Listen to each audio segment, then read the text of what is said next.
We're looking at a subject of death, and today we'll be looking at what about soul sleep?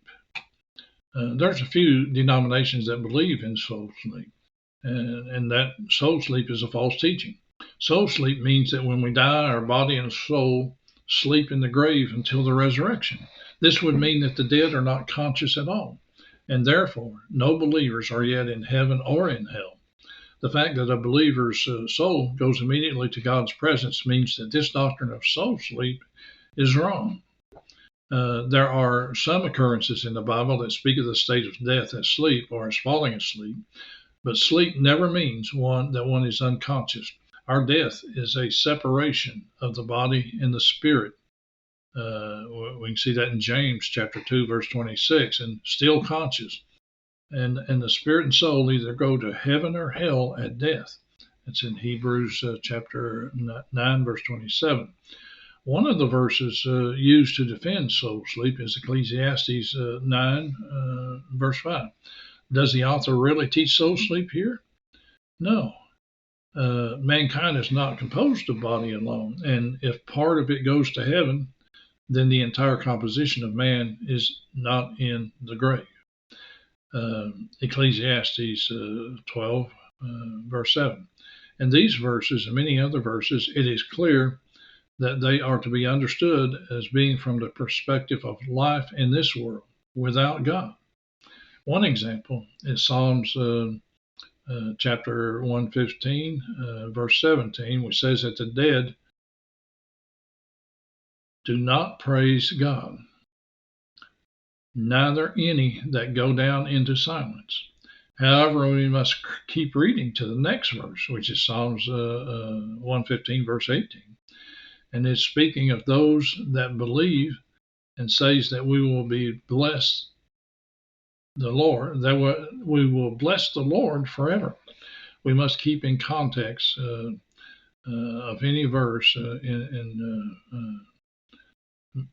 we must keep the context of any verse in focus. And Ecclesiastes is mostly telling about life without God,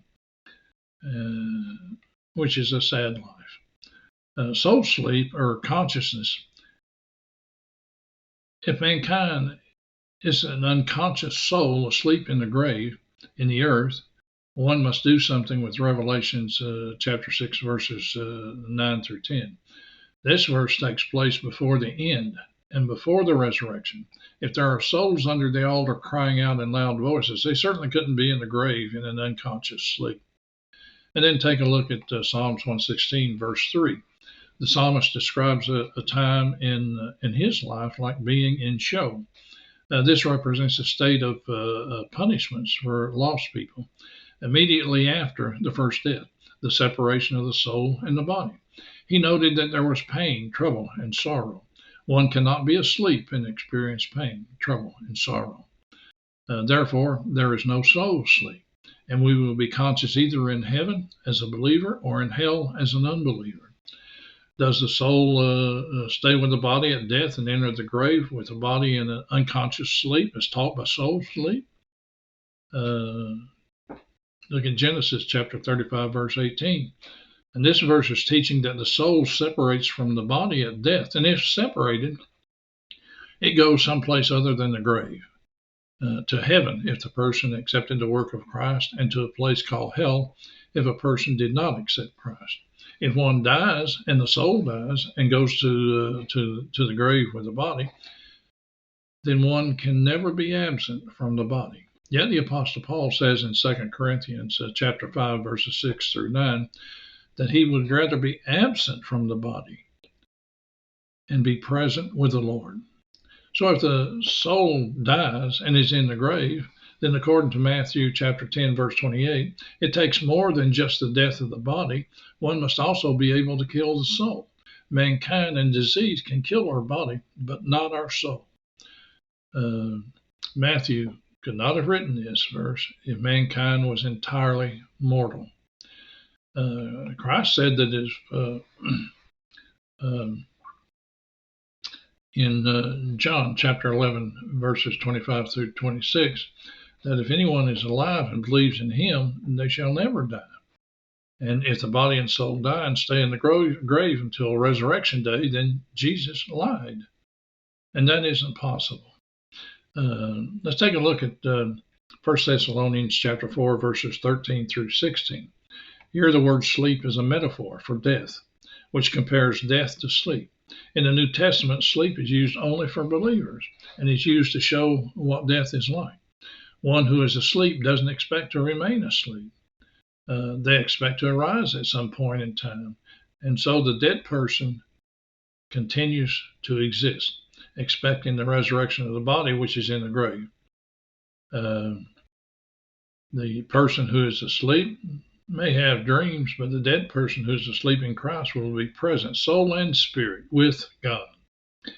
In Luke chapter 16, verses 19 through 31, we find the story of hell that Jesus told. That also indicates that the soul continues in existence after death and before resurrection. The rich man died and immediately opened his eyes in hell. He recognized where he was and that he was thirsty. He asked for a sip of water and was told it was not possible. Then, too, Jesus told the dying thief on the cross that he would be with him today in paradise. That you'll find in Luke chapter 23, verse 43. Some references you can also look at are Acts chapter 7, verse 59, Matthew chapter 10, verse 28, and Revelation chapter 6, verse 9, and chapter 20, verse 9. Paul taught a separation of the soul and body, and he said he was torn between his desire to remain on earth in his body and his desire to depart and be with Christ.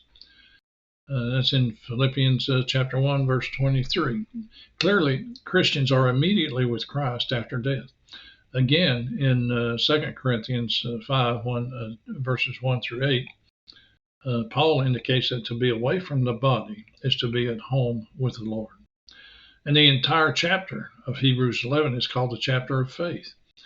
Paul spends an entire chapter telling us about faith. And then in Hebrews chapter 12, verse 1, he reminds us of the cloud of witnesses we are surrounded by. This implies that believers who have died and gone on to heaven are aware of what is going on here on this earth. In the New Testament, in Matthew chapter 22, verse 32, Jesus says, I am the God of Abraham, the God of Isaac, and the God of Jacob, and that he is the God of the living and not the dead. I am is present tense.